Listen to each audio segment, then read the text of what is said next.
Hello friends, how are you? Welcome back to my channel that is post myself Ajay, and I hope you are doing great. So friends, in this working video, I'm going to show you how to open WooCommerce login and register page inside Modal Popup. So guys, before showing you working demo, I must say please watch the video till the end and please subscribe my channel for latest WooCommerce WordPress updates. So guys, here we go. So first on my screen, you can see WordPress is working fine plus WooCommerce. I will show you.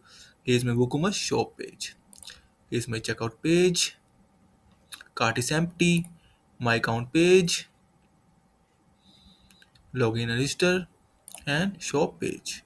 So default I have set shop page as home page. So guys, see, here's my top section, navbar, and here you can see one icon, user icon. Now I'm going to click on this icon.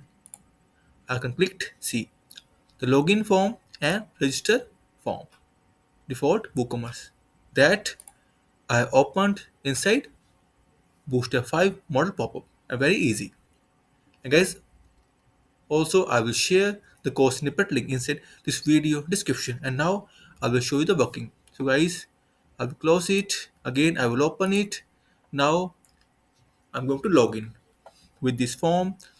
Login and see. Now I'm logged in. Is top bar. Log out again. See. Now again I can show the user icon for login and register form inside booster model pop-up. So guys, again I must say I will come with more examples like this, and if you will have any kind of query, suggestion or requirement, then feel free to comment on this video. Also please contact me via my blog. I will share all the details inside this video description. And friends, in the end I must say thank you for watching this video. Thank you, have a nice day, take care, bye bye.